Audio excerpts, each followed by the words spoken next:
सिंजो आशिक ऐं नाले वारो शाइर मामा जुमन दरबदर अॼु सिंध खां हमेशा लाइ विछड़ी वियो। जुमन दरबदर उमरकोट जे नंढड़े ॻोठ रूहिलवाह में अब्दुल रशीद सांद जे घर 12 मई 1944 में अखियूं खोलियूं ऐं अॼु 20 अक्टूबर 2022 ते 80 वरनि जी ॼमार में दिल जो दौरो पवण सबबि धरती मां जे हंज में वञी पियो। जुमन दरबदर खे प्यार ऐं इनकलाब जे शाइर तो सुञातो वेंदो आहे।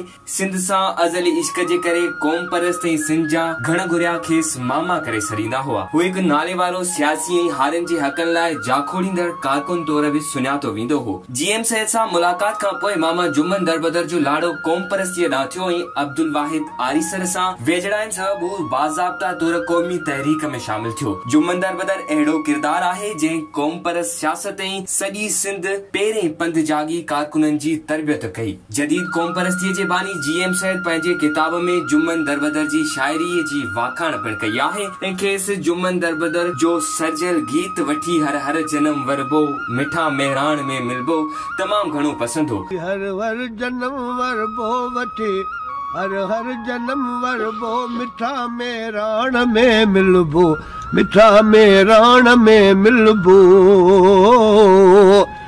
खत्म उदाह थी वेंदी खत्म उदाह थी वेंदी चिट्ठीअ चांडाण में मिलबो मिठा मेहरान में। जुमन दरबदर जे उन गीत जो अंग्रेजीअ में तर्जुमो भी थियल आहे। क़ौमी सरगर्मियुनि खां सवाइ अदबी समाजी ऐं फलाही कमनि में भी हुन भरपूर हिस्सो वरितो। वठी हर हर जन्म वरबो जे नाले सां संदसि आत्म कहाणीअ जो किताब पिण शाया थियल आहे। जुमन दरबदर समूरी ॼमार क़ौम परस्त सियासत अदब ऐं आर्ट खे अर्पे छॾी। संदसि शाइरी मशहूर फनकारनि शफी फ़कीर सादिक फ़कीर सरमन सिंधी ऐं ॿियनि ॻाई आहे। जॾहिं त हू पाण बि हिकु अहिड़ो फनकार हो जेको साज़न तोड़े बिना साज़न जे महफ़िलूं मचाईंदो रहंदो हो। जुमन दरबदर हिक ई वक्त शाइर फनकार ड्रामा आर्टिस्ट ऐं ड्रामा नवेसो।